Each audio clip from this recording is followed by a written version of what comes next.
Health Coach Nation podcast. I'm your host, Hailey Rowe. I'm a marketing and sales coach and strategist for online wellness professionals, life coaches, mindset coaches, and service providers who want to grow their clientele and be able to turn their passion into a career.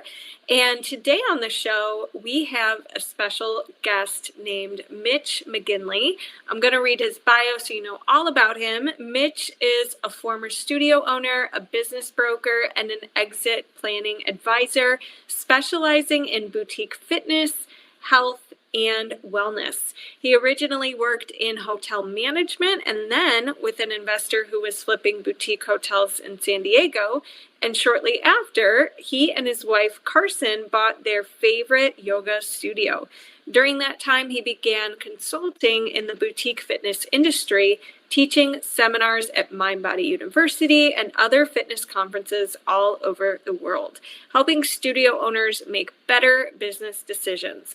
After successfully selling his own studio in 2019, he merged all of his worlds to create Boutique Fitness Broker, which helps entrepreneurs in this industry maximize their biggest payday.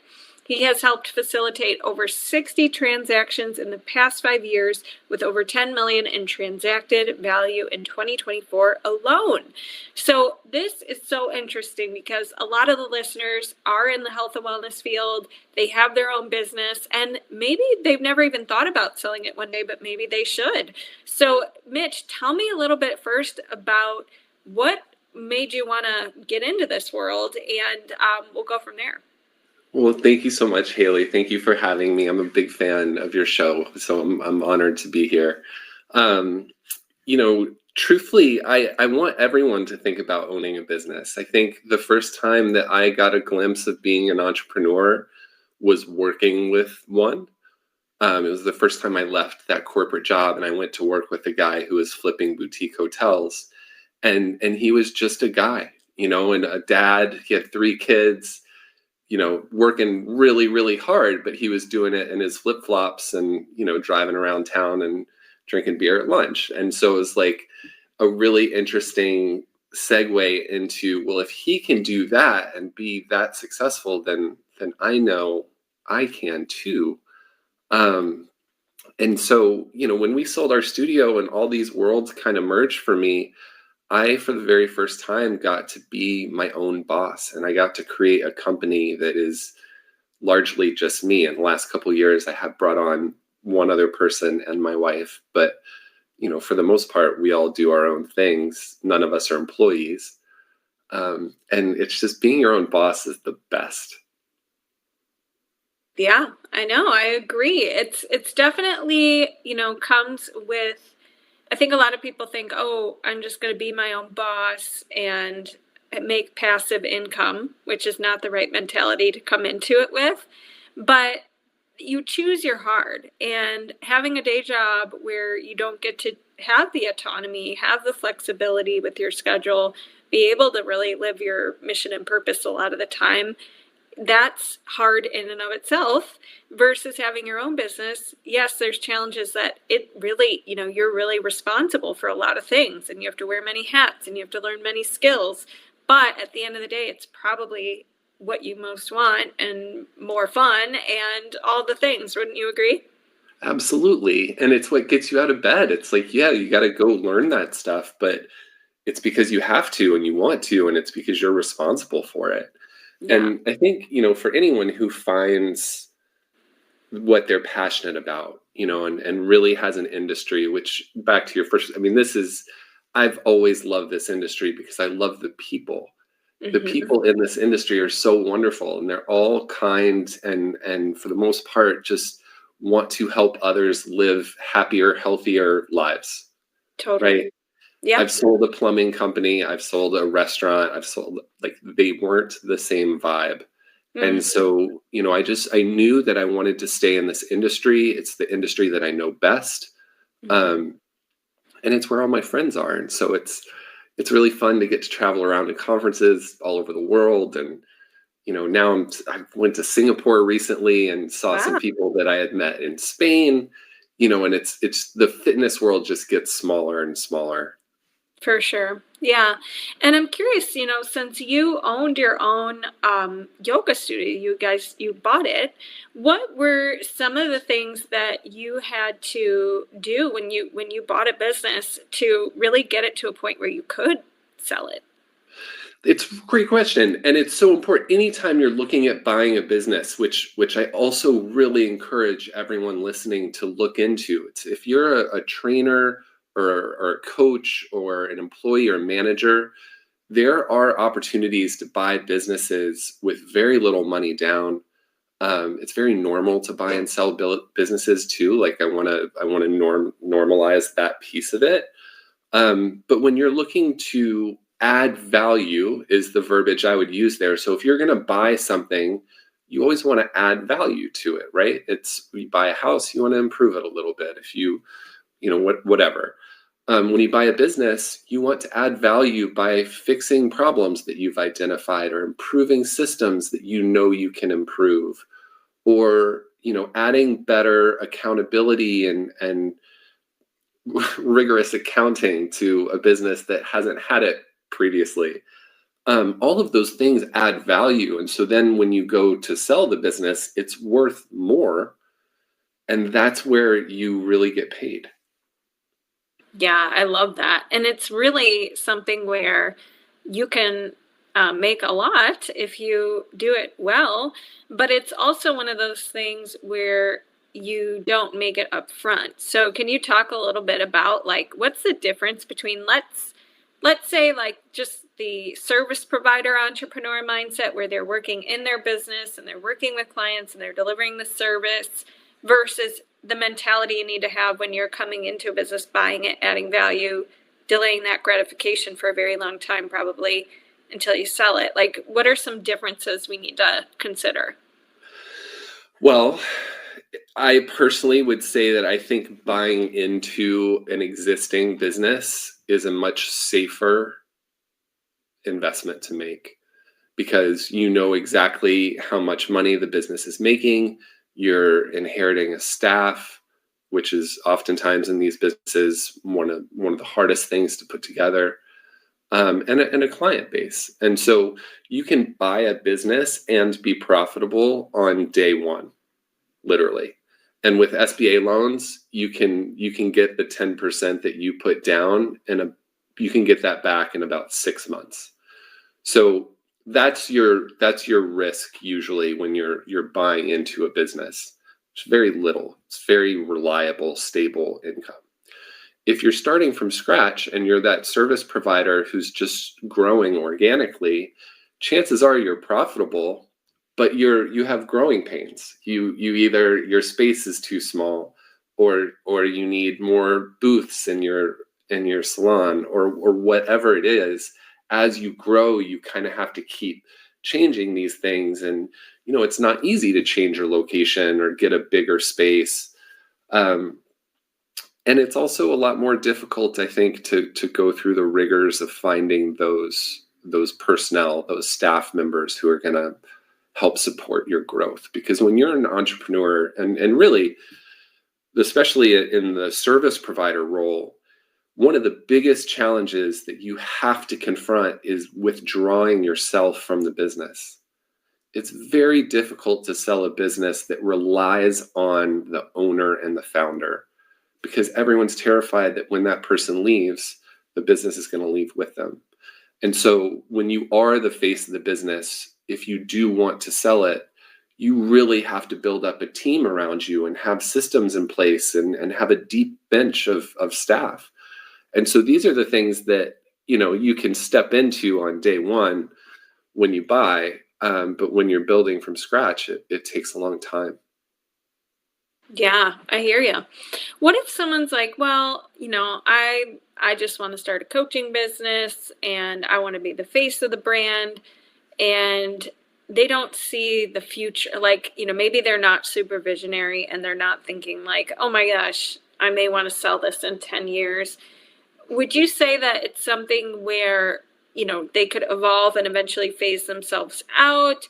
Or would you say that there's things that they should be considering that maybe they're missing out on when they start and they're the face of the brand, or like anything that comes to mind for you when it comes to somebody listening to this who's like, I just need to get my first clients in the door and I'm a beginner and this sounds so scary and overwhelming to me. Like, what would you say to them? Just do it. You just got to start with one step and then take step 2 and then step 3. It's, every entrepreneur out there has grinded and has been on terrible precipices of loss and, ego death and all kinds of things. The key is to just keep going, right? Like that's all you have to do, no matter what.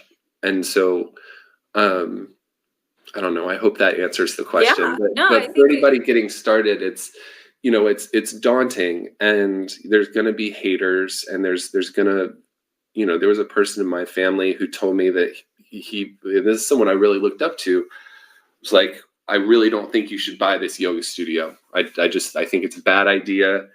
It's not making any money. You're leaving equity in hotels. It's just not smart.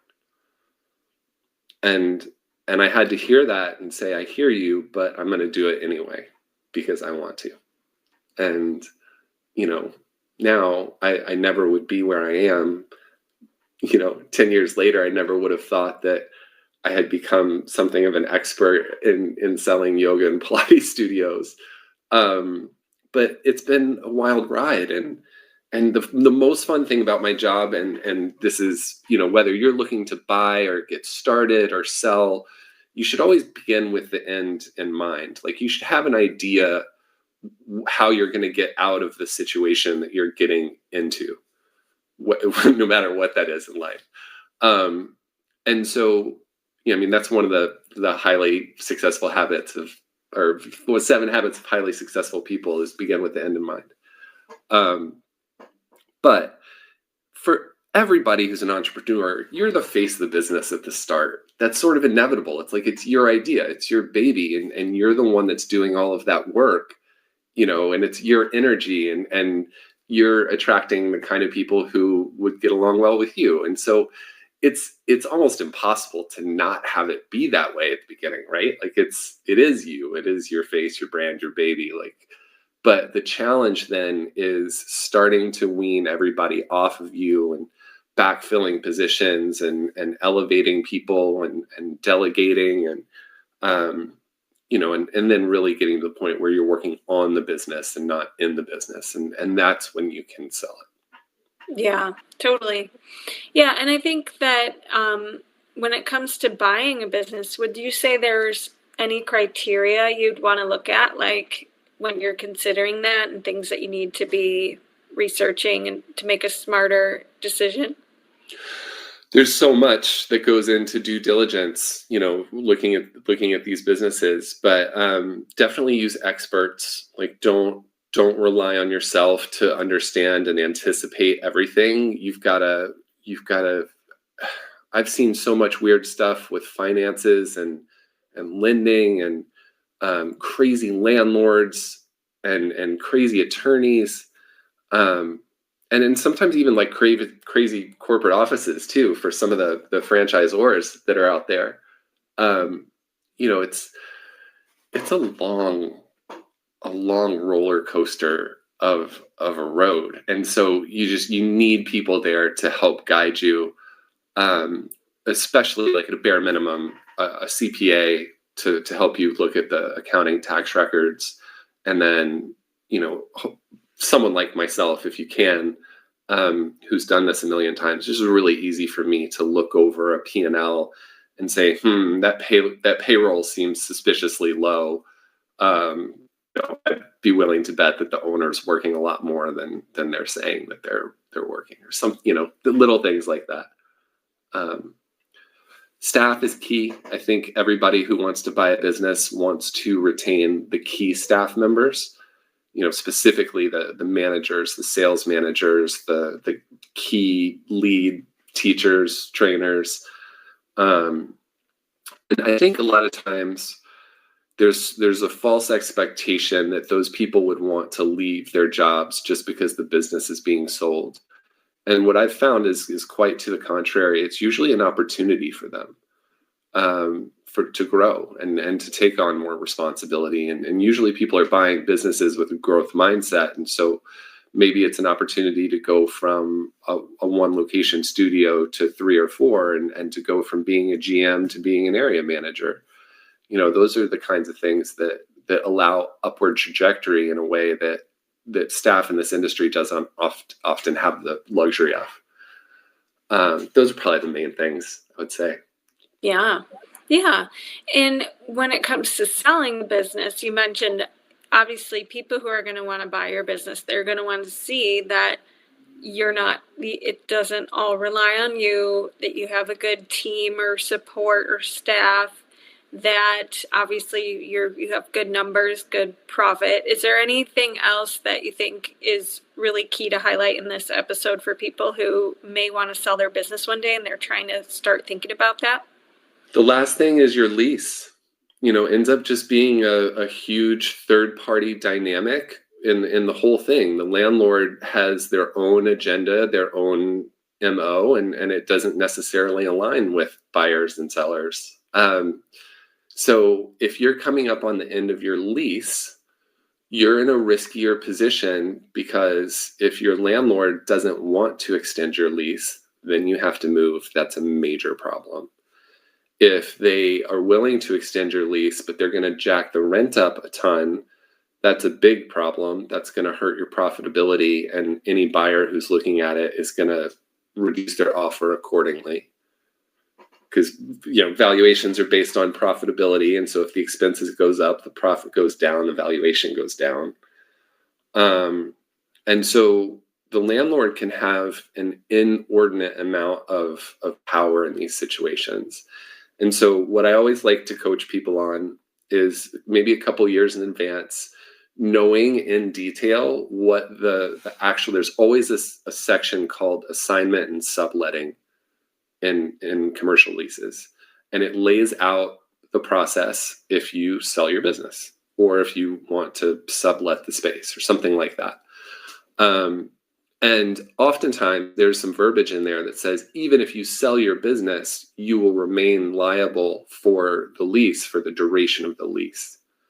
And I've seen some landlords really abuse this language to the extent where even when the lease then gets extended by the buyer, like another 10 years, the seller ends up remaining a guarantor for a further 10 years. And so those are the kinds of things that you can look at in your lease right now. And if you want to try and change those things at your next renewal opportunity, let's say your lease is going to be up next year. Now is a great time to go to the landlord and say, hey, I'm thinking about lease renewal, not really sure what I'm going to do, but I think in an ideal world, I would just extend at a current rate for 5 or 10 years. And I'd be really happy. The only thing is, I do plan on selling my business in that 5 or 10 years. And so it'll be important for me to get a release of liability in that moment.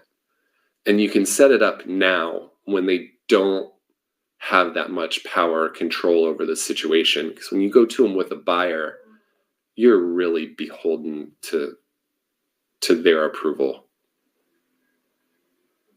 Okay. Yeah. Good pro tip for anybody listening who wants to avoid some of the common mistakes maybe, or getting stuck. And what about when it comes to just your entrepreneurial journey? Is there anything that maybe was a huge obstacle for you, either more on the mindset side or just the advancing, something that was limiting your growth that you had to work out that you'd want to share with the audience that might be helpful? Sure. I think, the biggest problem that I ever had was my own confidence. It was just, believing in myself that I was capable of starting a business and making it successful and seeing it grow, and that fear of failure. And I think everyone can relate to that. What I would tell everyone who's listening is that they have everything they need to be an incredible entrepreneur. it just means that you get to keep learning, which is fun, right? Until it's not, and then you can sell your business and do something else. But it's not hard. The system is not set up where you have to be super smart to be able to start a business. The legal filings, accounting, taxes, that kind of stuff. It's tedious, but it's not hard. And so I would say just go for it and believe in yourself and be willing to ask for help. I think that was, there was once or twice where I had to go to somebody and ask for help, because it was those moments when you're trying to get started and money is so tight. And if it weren't for that person who was willing to help us in that moment, I don't know what we would have done. But it's just been a real gift for me to finally get better at asking for help, no matter what it is in my life. It's just, I'm now a lot better at it. Instead of thinking that I know everything, it's like, let me see who knows the answer and ask them. Because when you're running the show, like, you're too busy to figure everything out. And go for it. Just go for it. Yeah, and asking for help is not easy. We're very, in the US at least, it's a very independent mindset and society. And so I think that is a good point of it's so much easier when you just go to the right who's and ask the question. And there's actually a really good book about that called Who Not How I think it's by Ben Hardy and Dan Sullivan. So really good read if anybody's looking to check, be better about getting answers to things and move quicker in your business. So this has been super helpful, and I want to let everybody know where they can find you and connect with you before we wrap up today. So tell me more about where can people connect? Well, you can come hang out with me in Barcelona if you want. Ooh. Because that's what you can do when you sold your business, and you can work wherever. So that's where I am if anybody wants to come hang. But all of our stuff is at Boutique Fitness Broker. So our URL is boutiquefitnessbroker.com. All our social handles are at Boutique Fitness Broker. And my email address is mitch@boutiquefitnessbroker.com. So feel free to reach out. We're always very welcoming and happy to talk to anyone and everyone, just to offer our 2 cents about anything. And I'd love to hear from you. Love it. Well, thank you so much for being a guest. And if you are listening to the podcast, my free gift of the day is the free 4 steps to client attraction. It takes you through real life examples that have led to clients and sales and email subscribers, and how to do it in a non-salesy, pitchy way. So if you're curious about that, you can go to haileyrowe.com/client-attraction. And thanks for listening to the Health Coach Nation podcast. We have new episodes every Wednesday and Friday, and we'll talk to you soon.